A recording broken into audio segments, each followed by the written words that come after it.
ఏమా అందరికీ నమస్కారం. క్షమించాలి, కార్యక్రమం కొంచెం ఆలస్యంగా ప్రారంభమవుతుంది. ఈరోజు ఒక పవిత్రమైన కార్యక్రమం చేస్తున్నాం. దశాబ్దాలుగా మీకున్న కళ ఈరోజు కూటమి ప్రభుత్వం తీర్చడం జరుగుతుంది. నాకు సొంత అక్క చెల్లెలు లేరు, కానీ ఈరోజు మిమ్మల్ని అందరూ చూస్తుంటే నా సొంత అక్క చెల్లెలు చూసినట్టు నాకు అనిపిస్తుంది. అమ్మా, నేను మంగళగిరిలో పుట్టలేదు, మంగళగిరిలో పెరగలేదు, నాకు బంధుత్వం లేదు. 2019లో కరెక్ట్గా 23 రోజుల ముందల తెలుగుదేశం పార్టీ శాసనసభ అభ్యర్థిగా మీ ముందర నిలబడ్డా. మీ సమస్యలు నాకు అర్థం అవ్వలేదు, నేనేంటో మీకు తెలియలేదు. వేదికమైన నాయకులు ఆనాడు నాకు చెప్పారు, ఇంటి పట్టాలు రెగ్యులరైజ్ చేస్తామని మీరు ఒక మాట ఇవ్వండి అని 2019లో చెప్పారు. కానీ వాళ్ళకి నేను ఒకటే చెప్పా, ఆ సమస్య ఏంటో నాకు తెలియదు, నాకు తెలియనప్పుడు నేను లేనిపోని హామీలు ఇవ్వకూడదు అని చెప్పా. 5300 ఓట్లతో నేను ఓడిపోయా. ఓటమి అనేది ఎవరికైనా బాధ కలుగుతుంది. పిల్లలు కూడా ఎగ్జామ్లో మంచి మార్కులు రాకపోతే వాళ్ళకి బాధ కలుగుతుంది. కానీ ఆ ఓటమి బాధ నాలో కసి పెంచింది తల్లి. 5 సంవత్సరాలు మీకు కష్టపడాలి, మీ సమస్య తెలుసుకోవాలి, మీ మనసు గెలుచుకోవాలి లక్ష్యంతో నా ప్రయాణం నేను ప్రారంభించే తల్లి. దయచేసి ఇక్కడ ఉన్న వాళ్ళందరూ ఒక్కసారి ఆలోచించండి. 5 సంవత్సరాలు అహర్నిశలు మీకోసం కష్టపడ్డానమ్మా. మీకు ఆరోగ్యం బాగాలేకపోతే ఎన్టీఆర్ సంజీవిని పేరుతో క్లినిక్లు ఏర్పాటు చేసి ఆ క్లినిక్ల ద్వారా ఉచితంగా మందులు అందజేశాం. నిరుపేద కుటుంబాలు సొంత కాల్పై నిలబడాలని తోపుడు బండ్లు కానివ్వండి, టిఫిన్ బండ్లు ఆనాడు మేము అందజేశాం. మహిళల పేరుతో, స్త్రీ శక్తి పేరుతో మహిళలకి ట్రైనింగే అందిస్తాం కాదు, ఈరోజు కూడా ఉచితంగా టైలరింగ్ మెషిన్స్ మేము అందిస్తాం జరుగుతుంది. ఊరిలో పెళ్లి జరిగితే బట్టలు పెడుతున్నాం. ఊరిలో ఎవరైనా చనిపోతే అంత్యక్రియలకు అయ్యే ఖర్చు కూడా నాడు అంటే 2019 నుంచి ఇప్పటి వరకు కూటమి ప్రభుత్వం అందజేస్తుంది. ఇంకో పక్కన ఊరిలో కూర్చోవాలి, చెట్టు కింద కూర్చోవాలంటే బల్లలు కావాలని ఆనాడు మీరు అడిగారు. సిమెంట్ బల్లలు కూడా తెలుగుదేశం పార్టీ తయారు చేసి ఊర్లో ఏర్పాటు చేస్తాం జరిగింది. అమ్మ, ఇట్లా చెప్పుకుంటా పోతే సుమారుగా 29 సంక్షేమ కార్యక్రమాలు మేము ప్రతిపక్షంలో ఉన్నప్పుడు చేశాం. అందుకే 24 ఎన్నికలప్పుడు మీ దగ్గరకు వచ్చా. ఆనాడు మీ అందరికి ఒక మాట ఇచ్చా, ప్రతిపక్షంలోనే మీ లోకేష్ ఇంత కష్టపడితే రేపు అధికారంలోకి వచ్చిన తర్వాత ఎంత కష్టపడతారో ఒక్కసారి ఆలోచించమన్నా. 5 సంవత్సరాలు నేను అనేక ఇబ్బందులు పడ్డా. ఆనాడు అధికారంలో ఉన్నవారు అనేక మాటలు నన్ను అన్నారు, నా గౌరవాన్ని మీరు కాపాడండి, నేను ఏ మెజారిటీ అయితే ఓడిపోయానో దాని పక్కన ఒక్క 0 పెట్టి శాసనసభకు పంపించాలని ఆనాడు కోరా. ఎవరు ఊహించలా, గౌరవ ముఖ్యమంత్రి చంద్రబాబు నాయుడు గారు ఊహించలా. ఎంతమంది శ్రేయోభిలాషులు చెప్పారు నాకు, కేవలం ఒక మంగళగిరి నియోజకవర్గంలోనే కాదు 2 నియోజకవర్గాల్లో పోటీ చేయని. నేను అడిగా ఎందుకని. 1985 తర్వాత గెలవని నియోజకవర్గం అని. అప్పుడు వాళ్ళు ఒకటే చెప్పా, ప్రజల మనసు నేను గెలిచాను అనుకుంటున్నాను, తప్పనిసరిగా ఏకైక నియోజకవర్గం మంగళగిరిలోనే పోటీ చేస్తానని చెప్పాను. మీ అందరి ఆశీస్సులతో ఆంధ్ర రాష్ట్ర చరిత్రలోనే టాప్ 3 మెజారిటీ 91,000 మెజారిటీతో శాసనసభ గడప దొక్కారు. మరింత నా పైన బాధ్యత పెరిగింది. అందుకే మొదటి విడత కింద 3,000 ఇల్లు పట్టాలు ఇచ్చాం. ఈరోజు 2వ విడత కింద ఇంకొక 3,000 ఇంటి పట్టాలు మేము అందజేస్తున్నాం. తల్లి, పట్టాలు అందించే కార్యక్రమం చాలా కఠినమైన కార్యక్రమం. అధికారులు మన గడప దొక్కారు. అధికారులే కాదు, మా నాయకులందరూ కూడా వెళ్ళమని చెప్పా. ఎందుకంటే మీకు కొన్ని అపోహాలు ఉంటాయి, కొలతలు ఎందుకు వేస్తున్నారు, దీనివల్ల ఏమవుతుందని ఒక భయం కూడా ఉండొచ్చు. ఆ భయం పోగొట్టాలని వేదికమైన ఉన్న నాయకులందరినీ అధికారులతో అనుసంధానమై మీ దగ్గరికి రమ్మన. ఒక్కసారి గుండె మేము చేసుకుని ఆలోచించమని కోరుతున్నామ్మా. మీ దగ్గర ఒక కాఫీ తాగలేదు, కనీసం ఒక గ్లాస్ నీళ్ళు కూడా మా నాయకులు తీసుకోలేదు. అంటే పారదర్శకంగా ఎక్కడ ఆరోపణలు రాని విధంగా ఈరోజు మేము మీకు ఇంటి పట్టాలు ఇస్తున్నాం. ఆనాడు మీ దగ్గరికి వచ్చిన ఒకే ఒక మాట చెప్పా, తల్లి సమస్య అర్థం చేసుకున్నా బట్టలు పెట్టి మరి పట్టాలు అందించే బాధ్యత మీ లోకేష్ అని చెప్పాను. ఇచ్చిన హామీ మేరకు ఈరోజు బట్టలు పెట్టి గౌరవంగా మీకు ఇంటి పట్టాలు అందజేస్తున్నాం. దాంతోపాటు కార్యక్రమం అయిన తర్వాత తప్పనిసరిగా భోంచేసి వెళ్ళవలసిందిగా మిమ్మల్ని అందరూ నేను కోరుకుంటున్నా. ఈరోజు ఇది ఒక పవిత్రమైన బాధ్యత. ఇంటి పట్టాలే కాదు, 100 పడకల ఆసుపత్రులు కానివ్వండి, గ్రామాల్లో పార్కులు కానివ్వండి, కమ్యూనిటీ భవనాలు కానివ్వండి, శ్మశానాల అభివృద్ధి కానివ్వండి, ఇట్లా అనేక అభివృద్ధి కార్యక్రమాలు. అంటే రాష్ట్రానికి బడ్జెట్ కొరత ఉన్నా కూడా నాకున్న మిత్రులు అనేక కంపెనీలు తెలిసిన వారు ఉంటే వాళ్ళకున్న సిఎస్ఆర్ నిధుల ద్వారా ఈరోజు మంగళగిరి నియోజకవర్గాన్ని మేము అభివృద్ధి చేస్తున్నాం. మనందరం చూసాం.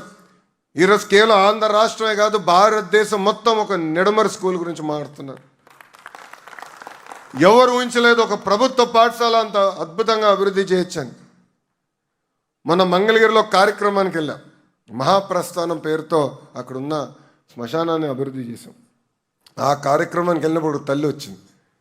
దాన్ని కలుస్తూ నాతో గొడవ పెట్టుకుంటుంది. ఆ తల్లి నాకు సీట్ కావాలి అనేది.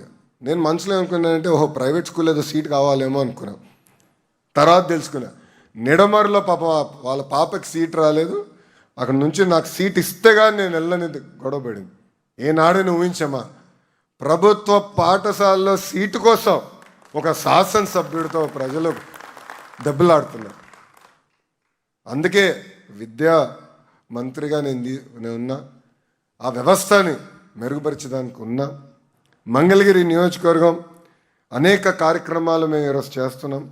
భూగర్భ డ్రైనేజ్ మిమ్మల్ని అందరూ కలిసి కూడా అడిగారు, అయ్యా డ్రైనేజ్ సమస్య ఉంది, నీటి సమస్య ఉంది, దీని శాశ్వత పరిష్కారం మార్గం మీరు చూపించండి అన్నారు. తల్లి 2 సంవత్సరాలు పట్టింది నాకు. ఎందుకంటే కేవలం ఒక డ్రైనేజ్ కార్యక్రమం మన మొత్తం నియోజకవర్గం చేయాలంటే సుమారుగా 1800 కోట్ల రూపాయలు ఖర్చు అవుతుంది ఒక్క ప్రోగ్రాం. అది కేంద్ర ప్రభుత్వంతో నేను సంప్రదింపులు చేసి అక్కడ గౌరవ ప్రధానమంత్రి శ్రీ నరేంద్ర మోడీ గారు ఉన్నారు కనుక ఆయన ఆఫీస్తో కిందున్న శాఖతో సంప్రదింపులు చేసి ఛాలెంజ్ ఫండ్ కింద నిధులు తీసుకొచ్చి రాష్ట్ర ప్రభుత్వం కొంచెం, అదేవిధంగా మా ఎంటీఎంసీ నిధులు కూడా జోడించి మొదటి విడత కింద ఈరోజు భూగర్భ డ్రైనేజ్ పనులు కూడా ప్రారంభించాం. మీరు అందరూ చూస్తూ ఉంటారు, పైపులు కూడా దిగినాయి. త్వరలో ఆ పనులు పూర్తి చేస్తాం. తాగునీరు పైప్ లైన్లు అన్నీ పూర్తి చేస్తాం. పైప్ లైన్ ద్వారా కూడా మన ఇంటికి గ్యాస్ కూడా త్వరలో కూటమి ప్రభుత్వం అందజేయబోతుంది. 100 పడకల హాస్పిటల్ పనులు ఇప్పటికీ మేము ప్రారంభించాం. మహానాడు రీటైనింగ్ వాల్ పనులు కూడా మనం వేగవంతంగా పూర్తి చేస్తున్నాం. ఇంకో పక్కన లక్ష్మీ నరసింహస్వామి గుడిని కూడా అద్భుతంగా అభివృద్ధి చేయాలి లక్ష్యంతో అడుగులేస్తున్నాం. ఎందుకంటే నేను రాష్ట్రంలో ఉన్న అనేక గుడులు తిరిగా, అది వచ్చిన తర్వాత నాకు అర్థమైంది ఎట్లా చేస్తే బాగుంటుంది, ఎక్కడ ఏముంటే బాగుంటుందని. అందుకే పెద్దలందరితో మాట్లాడి వాళ్ళతో సంప్రదింపులు చేసి ఎక్కడ ఏం కడితే బాగుంటుందని వాళ్ళతో కూడా మాట్లాడటం జరిగింది. ఇంతేకాకుండా మూసేసిన అన్న క్యాంటీన్ తిరిగి ప్రారంభించాం. మన ప్రాంతంలో వాటర్ ప్లాంట్, తాగునీటి ప్లాంట్లు కావాలంటే అవి కూడా ఏర్పాటు చేసాం. ఇంకా గుడులు, చర్చిలు, మసీదులు కూడా అభివృద్ధి చేయాలని పెద్దలందరూ కోరినప్పుడు అన్నీ ఒకేసారి నేను చేయలేకపోవచ్చు, కానీ విడతల వారిగా ఆ పనులు కూడా మేము చేస్తాం జరుగుతుంది. ఇట్లా మీరు చూస్తే ఇచ్చిన హామీ మేరకు నేను పని పోతున్నా. నేను ప్రజలందరూ కోరేది ఒకటే, మీ ఆశీస్సులు ఎప్పుడు నాకు ఉండాలి. ఎందుకంటే మంగళగిరి నియోజకవర్గం అనేది ఈరోజు నా సొంతం.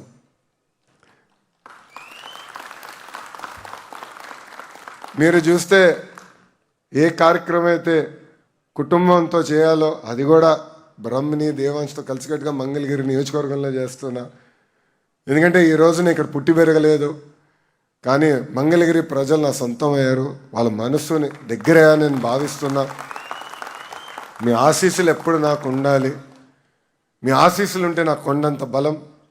ఈరోజు నేను ఎన్ని పనులు చేయగలుగుతున్నా అంటే దాని వెనకాల మీరు ఇచ్చిన 91,000 మెజారిటీ. ఈరోజు నేను గౌరవ ముఖ్యమంత్రి గారితో దెబ్బలాడగలుగుతున్నా, గౌరవ ఉప ముఖ్యమంత్రి గారు పవనంతో కూడా దెబ్బలాడగలుగుతున్నా. అన్న ఇది నా నియోజకవర్గం, నాకు ఇంత మెజారిటీ ఇచ్చారు, మీరు చేయాల్సిందే అని దెబ్బలాడి పనులు చేయించుకోగలుగుతున్నా. అంతెందుకు కొన్ని విషయాలు గౌరవ ప్రధానమంత్రి గారి ఆఫీస్ ద్వారా కూడా చేయించుకోవాల్సిన అవసరం ఉంది. ఆల్రెడీ నోట్లు పంపించి, ఎందుకంటే ఇంత మెజారిటీతో గెలిచాను, మీరు ఆశీర్వదించాలి, దీవించాలి, పనులు చేయాలని వాళ్ళని కూడా నేను కోరటం జరుగుతుంది. ఇవన్నీ మీకు ఎందుకు చెప్తున్నానంటే నాకు అంత మెజారిటీ ఇచ్చారు కనుకనే నేను పెద్దలతో మాట్లాడగలుగుతున్నా, వాళ్ళు కూడా గమనిస్తున్నారు. ఎంతోమంది ఢిల్లీలో ఉన్న నాయకులు నన్ను అడిగారు, మీరు పోటీ చేసి గెలిచిన నియోజకవర్గం సుమారుగా 20 సంవత్సరాల క్రితం గెలిచింది కదా, 40 సంవత్సరాల క్రితం గెలిచింది కదా అని నన్ను అడిగారు. అప్పుడు చెప్పి అవునండి ఇట్లా జరిగింది. అందుకే వాళ్ళు కూడా కేంద్ర మంత్రులు కూడా అద్భుతంగా స్పందించి మనం అడిగిన అన్ని కోరికలు, మనం కోరిన అన్ని కోరికలు ఈరోజు వాళ్ళు తీర్చడం జరుగుతుంది. చేసుకుంటూ వెళ్తా, కానీ మీ ఆశీస్సులు ఎప్పుడు ఉండాలి. ఇలాంటి కార్యక్రమాలు ఎప్పుడు కలిసికట్టుగా చేసుకుందాం. ఒక మోడల్గా తయారు చేయాలి మంగళగిరి నియోజకవర్గం అనేది నా లక్ష్యం. ఆనాడు మీ అందరికి ఒకే మాట ఇచ్చా, ఆంధ్ర రాష్ట్రం మొత్తం మంగళగిరి వైపు చూసే విధంగా నేను మంగళగిరి నియోజకవర్గాన్ని అభివృద్ధి చేస్తానని చెప్పా. ఒక నిడమర స్కూల్ వల్లనే ఈరోజు రాష్ట్రం మొత్తం మన వైపు చూస్తుంది. కేవలం రాష్ట్రమే కాదు, యావత్ భారతదేశం మొత్తం మంగళగిరి వైపు చూసే విధంగా మంగళగిరి నియోజకవర్గాన్ని నేను అభివృద్ధి చేస్తానని ఈ సభాముఖం మీ అందరికీ నేను హామీ ఇచ్చుకుంటూ, అమ్మా సంక్షేమ అభివృద్ధి అనేది జోడెద్దుల బండి. మనం అధికారంలోకి వచ్చినప్పుడు ఆదాయం రూపాయి ఉంటే ఖర్చు రూపాయి 60 పైసలు అయ్యేది. అలాంటిది గడిచిన 2 సంవత్సరాలు అహర్నిశలు కష్టపడి పెట్టుబడులు తీసుకొచ్చి ఎకనామిక్ యాక్టివిటీ మొత్తం ప్రారంభమైన తర్వాత 2 సంవత్సరాల తర్వాత రూపాయి ఆదాయం వస్తే ఖర్చు రూపాయి 40 పైసలు, అంటే ఆదాయం పెంచాం.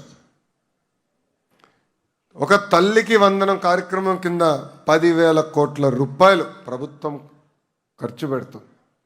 మన ఇంట్లో ఎంతమంది పిల్లలున్నా అంతమంది పిల్లలకి ఈరోజు తల్లికి వందనం మన ప్రభుత్వం ఇస్తుంది. పోయిన సంవత్సరం జూన్ మాసంలో ఇచ్చాం. జూన్ మాసంలో ఇచ్చినప్పుడు సమస్య ఎక్కడొచ్చిందంటే పిల్లలు ఇంకా స్కూల్లో చేరలేదు. అంటే ఫస్ట్ గ్రేడ్కి 1వ తరగతి క్లాస్కి ఇంకా పిల్లలు రాలేదు, 11th క్లాస్కి ఇంకా పిల్లలు చేరలేదు. అందుకే ఒక నెల సమయం తీసుకుని ఈ చేర్పులన్నీ ఇప్పుడు అయిపోయినాయి. ఈ వారం నుంచి, ఈ రోజు నుంచి 24 వరకు మీ ఖాతాలో కూటమి ప్రభుత్వం తల్లికి వందన నిధులు కూడా ఇవ్వబోతుందని ఈ సభాముఖం మీ అందరూ తెలియజేసుకుంటున్నా. పైకి వచ్చే లోపల మీకు మెసేజ్లు వస్తాయి, ఎందుకంటే బ్యాంక్ అకౌంట్కి మీ ఫోన్ నెంబర్ లింక్ చేసి ఉంటారు కదా, సో మీకు మెసేజ్లు కూడా వస్తాయి. ఒక తల్లికి వందనం, పెన్షన్ 4,000 రూపాయలు, ఉచితంగా 3 గ్యాస్ సిలిండర్లు, స్త్రీ శక్తి కింద మహిళలు బస్సులు ఉచితంగా ప్రయాణించే హక్కు కల్పించాం. మత్స్యకార సోదరుల డబ్బులు, చేనేత సోదరులకి ఉచితంగా 200 యూనిట్ల కరెంటు, ఇట్లా చెప్పుకుంటా పోతే అనేక సంక్షేమ అభివృద్ధి కార్యక్రమాలు మేము చేస్తున్నాం. ఒక పద్ధతి ప్రకారం ఆదాయం పెంచుకుంటూ ఇంకో పక్కన సంక్షేమ కార్యక్రమాలు చేస్తామని ఈ సభాముఖం మీ అందరు తెలియజేసుకుంటూ, తల్లి ఈరోజు వాస్తవంగా గౌరవ ఎంపీ పెమ్మసాని చంద్రశేఖర్ గారు రాలేకపోయారు, ఎందుకంటే పార్లమెంట్ సమావేశాలు ఉన్నాయి. కేంద్ర ప్రభుత్వానికి సంబంధించిన అనేక కార్యక్రమాలు పాపం ఎంపీ గారు పర్సనల్గా తీసుకుని, చంద్రశేఖర్ గారే నెడమరు ఆ రైల్ ఓవర్ బ్రిడ్జ్ చూస్తే కూడా అది పర్సనల్గా ఆయన తీసుకున్నారు కనుకనే అది శాంక్షన్ అయ్యి యుద్ధ ప్రాతిపదికంగా 12 నెలల్లో ఆ కార్యక్రమం కూడా మేము పూర్తి చేయగలుగుతున్నాం. అంటే ఒక పక్కన ఎంపీ గారు, ఇంకో పక్కన శాసనసభ్యుడిగా మీ లోకేష్, ఇద్దరం కలిసికట్టుగా పనిచేయగలుగుతున్నాం కనుకనే ఇంత అద్భుతంగా నియోజకవర్గాన్ని అభివృద్ధి చేయగలుగుతున్నాం. నాడు నేడు ఎప్పుడు మీ ఆశీస్సులు మాకు ఉండాలని ఈ సభాముఖంగా మిమ్మల్ని అందరినీ కోరుకుంటూ, మళ్ళీ ఈ కార్యక్రమం ఆలస్యంగా ప్రారంభించినందుకు మీరందరూ నన్ను క్షమించాలని ఈ సభాముఖంగా నేను మిమ్మల్ని అందరినీ కోరుకుంటూ మీ అందరి దగ్గర నుంచి సెలవు తీసుకుంటున్నాను. అందరికీ నమస్కారం, జై హింద్. తోడా పుట్టిన వాడయ్యాడంట మన